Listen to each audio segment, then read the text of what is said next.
오늘 우리에게 주시는 하나님 말씀 함께 봅니다. 오늘 우리에게 주시는 하나님 말씀은 레위기 3장 1절부터 5절입니다. 그러면 다 함께 읽습니다. 사람이 만일 화목제의 제물을 예물로 드리되 소로 드리려면 수컷이나 암컷이나 흠없는 것으로 여호와 앞에 드릴지니 그 예물의 머리에 안수하고 회막문에서 잡을 것이요 아론의 자손 제사장들은 그 피를 제단 사방에 뿌릴 것이며 그는 또 화목제의 제물 중에서 여호와께 화제를 드릴지니 곧 내장에 덮인 기름과 내장에 붙은 모든 기름과 두 콩팥과 그 위에 기름 곧 허리 쪽에 있는 것과 간에 덮인 커플을 콩팥과 함께 떼어낼 것이요 아론의 자손은 그것을 제단 위에 불 위에 있는 나무 위에 번제물 위에서 사를지니 이는 화제라 여호와께 향기로운 냄새니라. 아멘. 오늘 말씀의 제목은 소의 화목제입니다. 그러면 본문의 말씀을 통해 함께 은혜 나누도록 하겠습니다.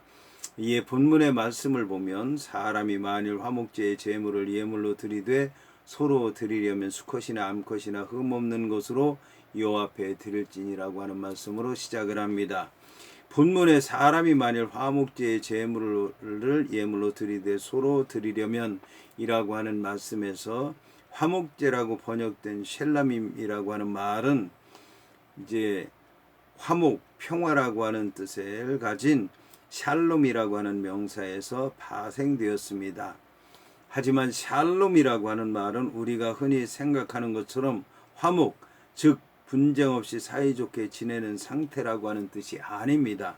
히브리 사람들에게 샬롬이라고 하는 말이 단수형일 경우에는 몸과 정신이 온전하고 튼튼하다, 육체적으로 건강하다라고 하는 의미를 지닙니다.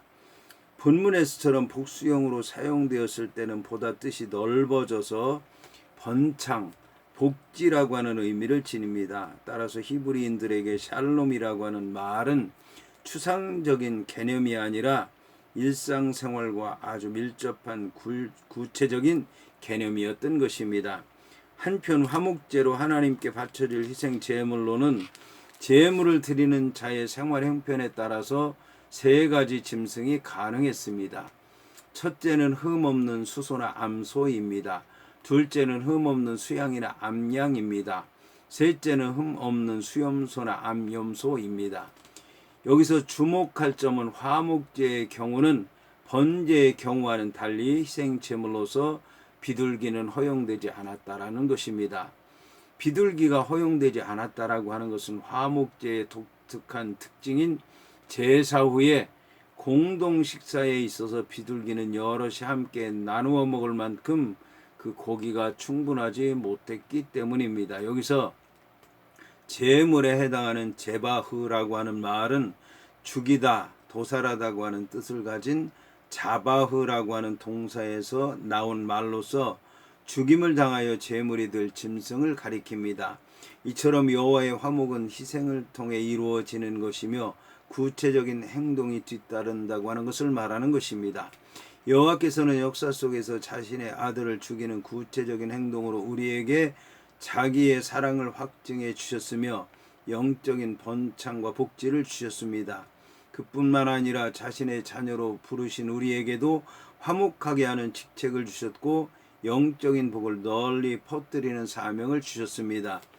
본문의 수컷이나 암컷과 관련해서 번제나 속건제와 같은 대부분의 제사가 제사 예물로서 반드시 수컷만을 요구하였던 반면에 특별히 화목제 제물의 경우에는 암컷이나 수컷 구별하지 않고 드리도록 하였습니다.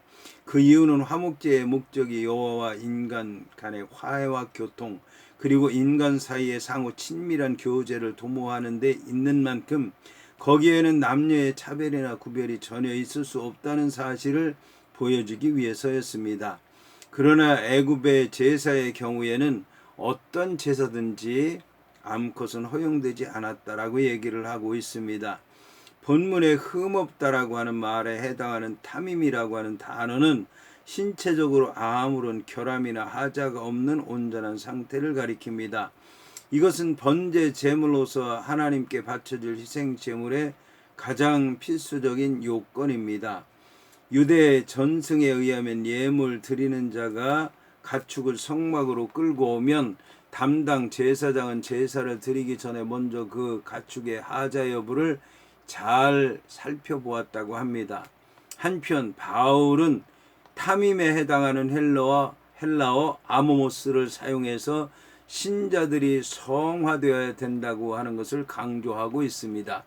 로마서 12장 1절을 보게 되면 바울은 너희 몸을 하나님이 기뻐하시는 거룩한 산 제사로 드리라고 말함으로써 구약시대의 번제 정신을 승화시키고 있는 것입니다. 이어서 본문은 그 예물의 머리에 안수하고 회막문에서 잡을 것이요 아론의 자손 제사장들은 그 피를 제단 사방에 뿌릴 것이니라고 말씀하고 있습니다. 안수는 피차간 서로 연합하여 하나가 된다라고 하는 것을 상징하는 행위로서 안수의 목적 가운데 하나는 자신이 가진 그 무엇을 다른 사람에게 전가시키기 위한 것이고 다른 하나는 서로 연합하도록 하기 위한 것입니다. 따라서 제물에 안수하는 행위는 제물을 드리는 자가 안수를 통해서 그 제물과 하나 된다고 하는 것을 나타내는 동시에 자신의 죄를 그 동물에게 돌린다라고 하는 것을 상징적으로 나타나는 행위인 것입니다.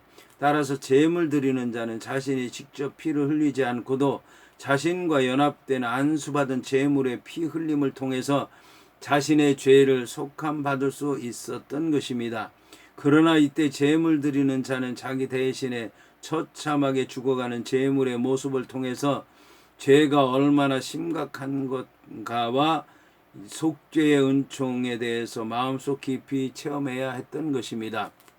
본문의 회막문에서 잡을 것이라고 하는 말과 관련해서 초기 이스라엘 백성들은 피 흘리는 모든 짐승을 잡을 때 결코 자신의 장막에서 잡을 수 없었습니다. 반드시 성막 안으로 끌고 가서 회막문 앞 번제단 곁인 북편에서 잡아야 했습니다. 그러나 후대에 이르러서는 짐승을 잡는 규례가 단지 제물로 드리는 짐승에게만 국한되었고 먹는 짐승에게는 적용되지 않았습니다. 그 이유는 후에 가나안 땅에 들어가 팔레스틴 도처에 흩어져 살아갈 이스라엘 백성들에게 지금 성막을 중심으로 모여 살고 있는 광야 시대와 같이 먹는 가축까지도 모두 성막으로 끌고 가서 잡도록 하기에는 너무 거리가 멀고 불가능하고 비효율적이었기 때문입니다. 본문의 회막문에서라고 하는 말을 구체적으로 하면 성막문 앞 번제단 위에서라고 하는 뜻입니다. 한편 회막이라고 하는 말은 오헬, 모헤드라고 하는 말인데 증거궤를 두는 지성소를 가리키기도 하였고 지성소와 성소를 합한 성막 본체를 가리키기도 하였습니다. 본문의 아론의 자손 제사장들은 그 피를 제단 사방에 뿌릴 것이라고 하는 말에서 화목제가 하나님과의 화해와 교제 그리고 인간들 상호 간의 기쁨을 나타내는 축제의 제사가 되는 근본적인 이유는 바로 제단 사면에 뿌려지는 희생 제물의 피 때문이었습니다. 이는 곧 대속과 속죄를 상징하는 피가 제단에 뿌려짐으로써 비로소 여호와와 인간 사이에 막힌 모든 죄악과 진노의 휘장이 찢어지고 동시에 인간과 인간 사이를 가로막고 있는 모든 불신과 증오의 담벽이 허물어지게 되는 것입니다. 따라서 평강과 친교와 화해를 나타내는 화목제의 희생의 피가 반드시 뒤따랐다고 하는 것은 바로 이와 같은 구속사적 이유 때문이었습니다. 이어서 본문은 그는 또 화목제의 제물 중에서 여호와께 화제를 드릴지니 그 내장에 덮인 기름과 내장에 붙은 모든 기름이라고 말씀하고 있습니다. 본문에 그는 또 화목제의 제물 중에서 여호와께 화제를 드릴지니라고 하는 말과 관련해서 화목제 희생 예물 중 반드시 여호와의 몫으로 구분되어 화제로 여호와께 불살라 드려져야 할 부분은 네 부분입니다.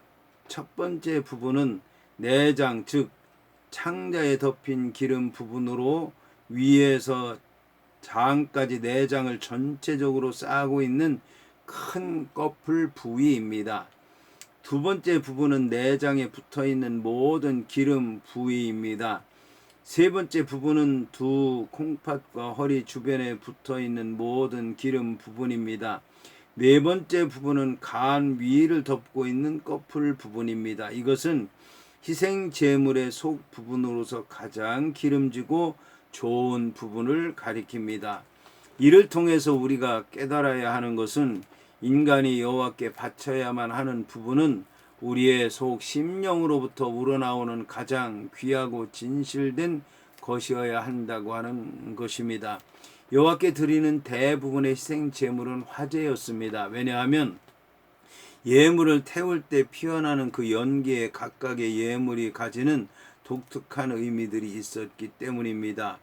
이는 여호와께서 받으실 향기로서 여호와께 올려지는 것들이었습니다. 그러나 레위기 4장 이후에 나오는 속죄제와 속건제는 그렇지 않았습니다.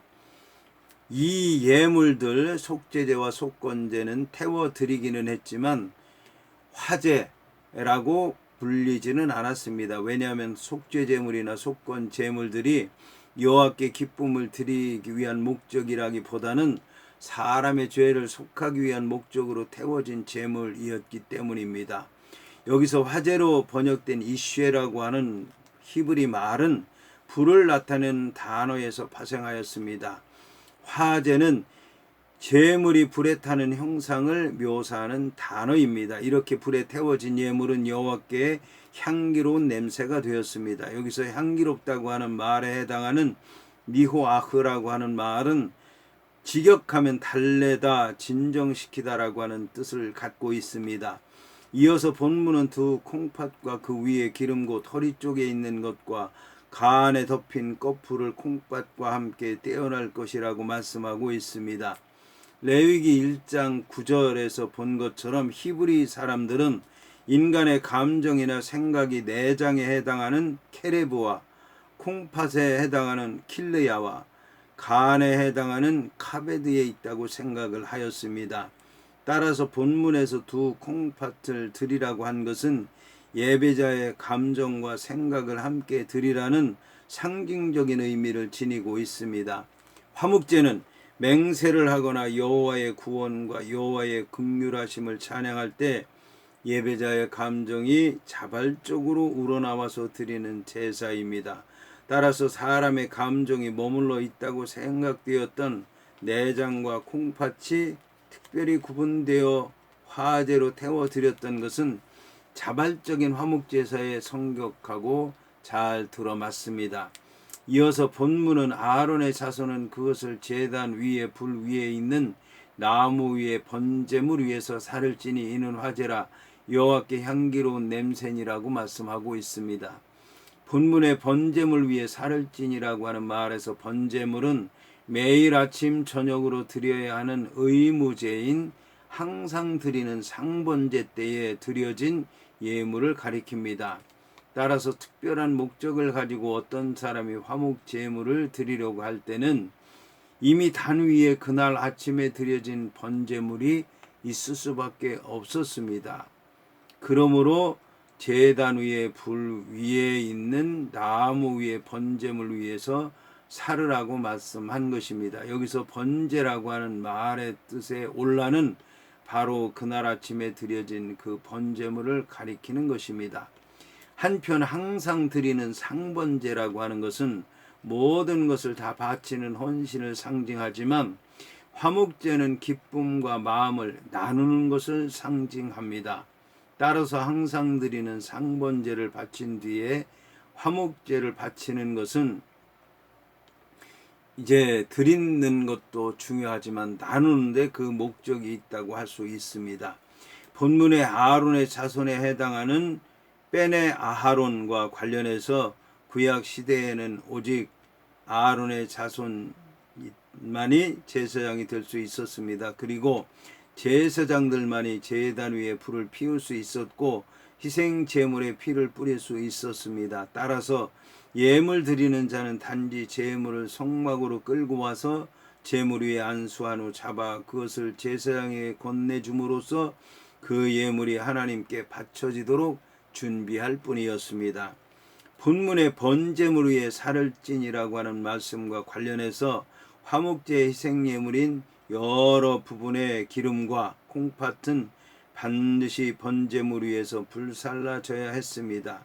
그런데 여기 번제물은 특별히 헌신할 때 드려지는 특별 번제물이 아니라 매일의 순종과 헌신을 상징하는 의미에서 이스라엘 백성들이 매일 아침과 저녁으로 여호와께 드렸던 항상 드리는 번제물 상번제였습니다.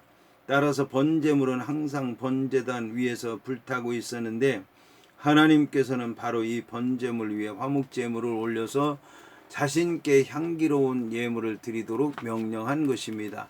본문의 여호와께 향기로운 냄새니라고 하는 말은 제사 드리는 자가 정해진 번제 규례를 따라서 자발적인 순종과 헌신하는 마음으로 제사를 드릴 때 그것이 여호와를 기쁘시게 한다고 하는 뜻입니다. 여기서 특히 향기롭다고 하는 말에 해당하는 히브리어 니호아흐라고 하는 말은 편안하다, 휴식하다, 쉰다라고 하는 뜻입니다. 이것은 희생 제물이 여호와께 연락됨으로 말미암아 인간의 죄 때문에 여호와 하나님께서 진노하시던 것이 멈춰지고 이제 안정되고 평화로운 안식의 상태가 되었다라고 하는 것을 얘기하는 것입니다.